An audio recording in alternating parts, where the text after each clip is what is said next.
So, it hasn't been too long since Season 22 came out. In Australia and USA, Channel 5 has had too many milkshakes and now have a sugar rush so bad, they don't even know how to show the new Christmas episode at Christmas. Anyway, I'm just going to start off with the fact that I don't think on the whole it was anywhere near as bad as a lot of us thought it was going to be. In fact, some episodes are great.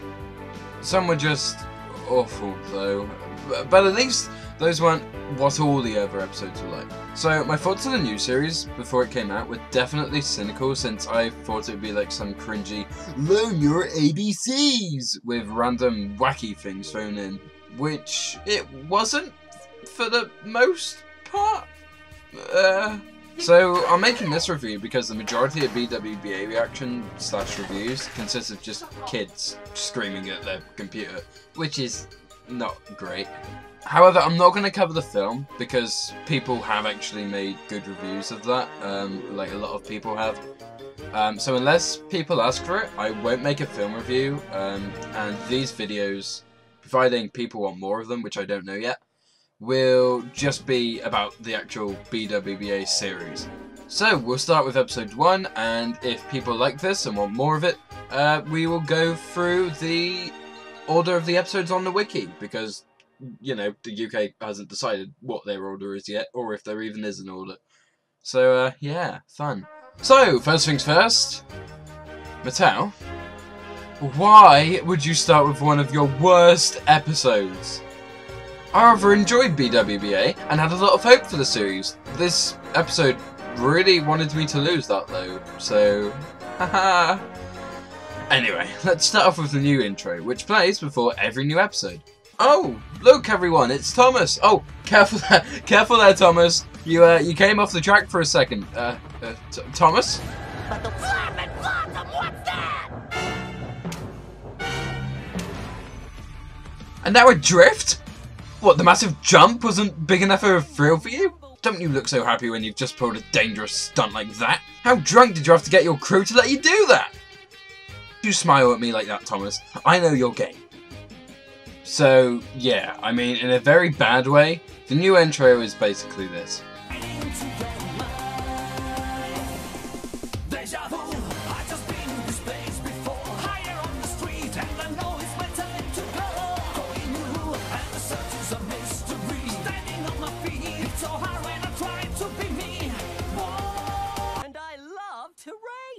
Would that be more or less than you enjoy almost killing yourself? Just wanted to know. So yeah, overall, not a fan of this new intro for two main reasons. One, I mean, there's being a bit unrealistic, and then there's stunt racing Thomas. It makes me think they went over the top of this bit, so we'd feel lucky that the rest of the time it's just the bouncing. Two, it's our first bit of useless filler in the show. Why do we need to see this in every episode? The intro gets people excited for the episode by itself. That's why Cranky yeets Thomas across the screen. So, what's the point of this except to be filler? Anyway, on to the actual episode. It starts off with some Thomas narration. Number 1 engine. One day, when Now, we were told this would be the case before the episode started, and to be honest, I've gotten used to it. And I think it'd be cool to see other engines narrate their stories. I'll get into my biggest problem with it in another episode. But for episodes about Thomas, I think it's great, as for the longest time, I didn't like the previous narrator. He just sounded too much like the Gogglebox guy for me. We're going behind closed doors into living rooms across the country. FBI, open up!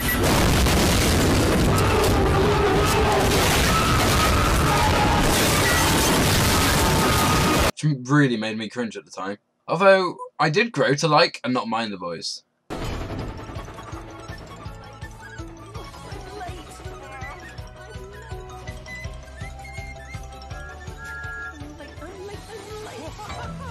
So the music in this episode sounds great, and it sounds like the country it's from, in this case, China.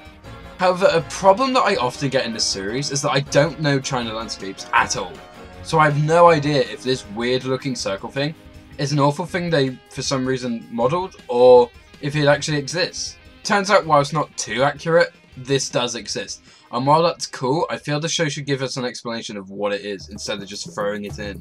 So we're introduced into it with Yong Bao, an interesting and good-looking character. Smashing! He just seems like a strong, friendly and confident character, which is enough to make him stand out. Here's another common appearance, fantasies. Now, this one isn't a problem in my opinion, apart from...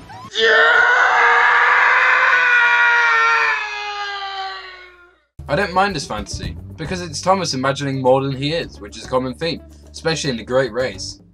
In fact, this fantasy is basically a short streamlining. So my first problem with this episode is these tennis ball rocks. They literally have to bounce a million times just to get to him, and then I swear Thomas moves just so he can hit every one of them. Okay, so why are there no danger signs on this very dangerous bit of track? How there's not even a slow sign? If there is supposed to be, then why can we not see them? And why does Thomas not react? The reason is most likely because then Thomas, with his previous knowledge of signs, would not continue racing and would go back to normal speed, which would stop the plot. Good writing, Davey. Let's have some more of that. I love plots that shouldn't be possible. Thomas, you said you were the fastest engine on Sodor. Didn't you fly up in the air? Didn't you jump over the moon? Here we go, Thomas! Faster! Woo! Okay, so this is why I don't like these two coaches. They are just awful. They're the most babyish characters we've had since the Logging Locos. Hyper, annoying, and dumb characters. And this is a key example of why. They have no understanding that Thomas is clearly worried. Their reaction is, "Come on, we want to go fast!" Want to see what Teletubbies would be like as trains? Well, here's your answer. Thomas then stupidly goes from scared to, "Yay, I'm having fun going super fast," which feels a bit of a stretch for me. It's two very different expressions with basically no in between.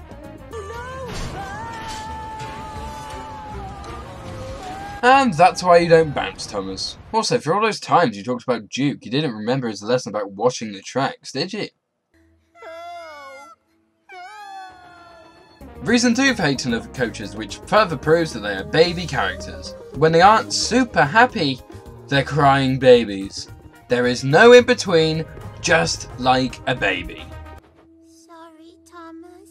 We should have stayed on the main passenger line. It's not your fault, Anan. Actually, it is their fault. It's all because I wanted to be #1. Oh, thanks, Thomas. I didn't realise this was yet another story dedicated to Engine wants to be #1, aka the best. Oh good, they go back on the tracks and then are insanely happy again. They aren't worried about their actions at all now that they don't have to deal with them. That makes a great character. So, the end of the episode, if you can even call it that, is just even more filler. All this section is Thomas painfully explaining the moral of the story with references to the episode we just watched and others from other series. Now, admittedly I haven't spoken to any preschool or primary school kids, but I am very worried about the future of this planet if the kids actually didn't understand the moral from the episode itself. Kids really don't need it explained to them. If the writing's clear enough, the kids will be able to understand the moral anyway. For example, we all know that Thomas and Gordon is about not being cheeky, or Bulldog is, If you don't concentrate on the thing that you're doing, whatever you're doing is not what you're thinking. all this does is put yet even more filler into the episode, and once again, it isn't needed. How? There's technically 4 bits of filler in the episodes now, if you include the roll call. Personally, I like it, but there's no absolute reason for it. The difference between the roll call and other filler though, especially the start and end, is that you have fun. It's a nice little extra song that kids can sing to at the end of an episode. Although, you can tell they panicked about the colour part. Yellow and green, red, orange and blue. They're the really useful crew. They really have to rush that line now. But overall, I think this series has way too much filler in it, and to be honest, I don't know why. The series writers before handled the runtime perfectly well, so why do they need a shorter runtime? So here's what I think overall. The music really suits the country, and it's also very nice to listen to. However, the music isn't perfect, and whilst it's not really the music's fault, I didn't feel much emotion with this music, so I'm going to give the music a 8 out of 10. The story has been done to death, and whilst there are bits here and there that were interesting, it didn't bring a lot that was new to the table. I give the story a 2 out of 10. The visuals are really interesting, which isn't really anything new with Barks Animation, but at least this awful storytelling was pretty. There were however some bits that didn't quite look right, then of course there's a weird Thomas getting hit by rocks, and then that weird track part here. Overall, I give the visuals a 6 out of 10. Characters. Now, this might be the obvious one, but I hate the coaches. They're even worse than Billy. The new engine we meet in this episode is boring, and I don't feel she stands out personality-wise. She just seems like generic Thomas female character. And then of course there's young Bao, who's always fun. Thomas is a mixed bag in this one. On the one hand, his wonder of the world and love of racing are still present, but on the other hand, he ignores things he's learnt, like keeping an eye on the track, and I feel that in a new place that he's never seen before, he wouldn't race around until he knew it more. I give the characters a 4 out of 10.